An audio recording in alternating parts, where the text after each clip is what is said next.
বন্ধুরা সবাই তো পুঁটি মাছ রান্না করেন, কিন্তু আজকের আমি একটু অন্যরকমভাবেই রান্নাটা করব। তো চলো চটপট দেখে নাও। চা থাকছে হচ্ছে তোমার পুঁটি মাছের বেগুন দিয়ে চচ্চড়ি।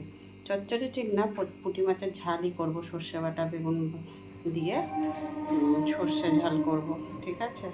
তো চলো চটপট করে দেখে নাও। হ্যালো এভরিওয়ান, সবাই কেমন আছে? আশা করি সবাই খুব ভালো আছে। দেখো আজকের ব্লগটাতে থাকছে হচ্ছে তোমার সর্ষে দিয়ে বেগুন দিয়ে পুঁটি মাছ রান্না করব। তো চলো সর্ষে বেগুন পুঁটিটা দেখে নাও কেমন রান্না করছি। আর খুব চটজলদি রান্নাটা করব, চটপট করে দেখে নাও। তো এখানে দেখো সবার প্রথমে বেশ কিছুটা পুঁটি মাছের সাইজগুলো খালি দেখো, অনেক বড় বড় পুঁটি মাছ। নুন হলুদ মাখিয়ে নিলাম, ভালো করে কেটে ধুয়ে পরিষ্কার করে নিয়ে। আর প্রত্যেকটা মাছে ডিম আছে কিন্তু। একদিকে দেখো কড়াই তেল দিয়ে দিয়েছি, তেল কিন্তু গরমও হয়ে গেছে খুব ভালো করে।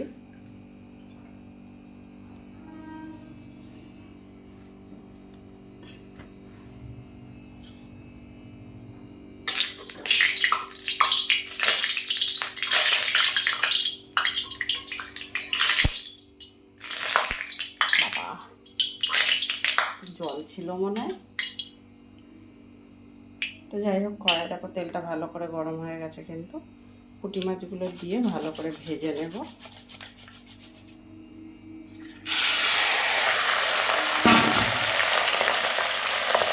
তো দেখো মাছগুলো সব ভেজে তুলে নিয়েছি কিন্তু। দেখো একদম কড়া ভাজেনি, আবার একদম কমও ভাজেনি।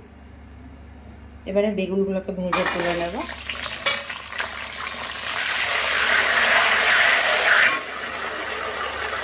নুন দিয়ে দিচ্ছি,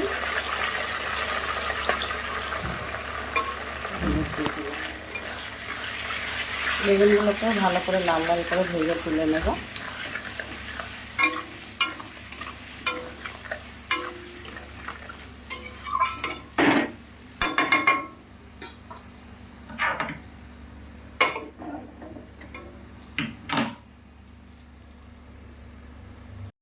বেগুন পুঁটি মাছ ভেজে তুলে নিয়েছি। এবার আমি এতে ফোড়নে দেবো, দেখো একটু কালো জিরে পেস্ট করে নিয়েছি। আর এই পেস্টটাতে ছিল হচ্ছে তোমার একটু সর্ষে, কালো সর্ষে 1 চা চামচ, সাদা সর্ষে 1/2 চা চামচ দিয়েছি, সামান্য একটু 1/2 চা চামচেরও কম একটু ধনে দিয়েছি, আর 1/2 চা চামচ তোমার সাদা গোটা জিরে দিয়েছি, দিয়ে একসাথে পেস্ট করে নিয়েছি। নিয়ে এখন দিয়ে দিলাম এটা। বেশ কিছু সময় এটা কষিয়ে নেব মশলাটা।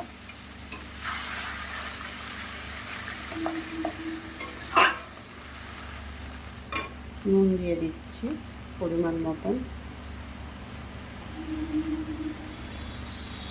হলুদের গুঁড়ো দেব,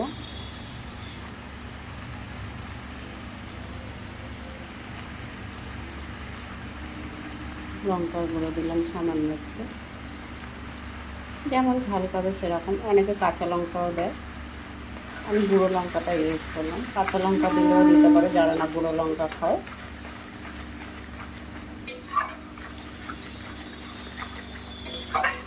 এখনই মশলাটা এত সুন্দর একটা গন্ধ বেরিয়েছে না, না করে খেলে বুঝতে পারবে না যে কী টেস্ট এইভাবে করলে।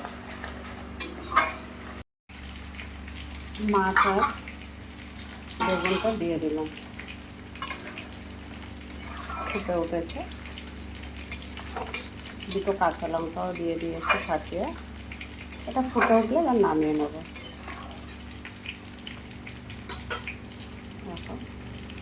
যাই হোক বন্ধুরা, পুঁটি মাছ সর্ষে বাটা করে নিলাম বেগুন দিয়ে। কেমন লাগছে অবশ্যই কিন্তু ভিডিওটা জানিয়ে যাও। কে কোথা থেকে ভিডিও দেখছে সেটাও কমেন্ট বক্সে জানিয়ে যাও, কিন্তু বলতে ভুলো না, কেমন? সবাই ভালো থাকবে, সুস্থ থাকবে। আবার দেখা হবে নেক্সট একটা ব্লগ ভিডিওতে। সবাই তত সময়ের জন্য সবাইকে টাটা। সবাই ভালো থাকবে, টাটা।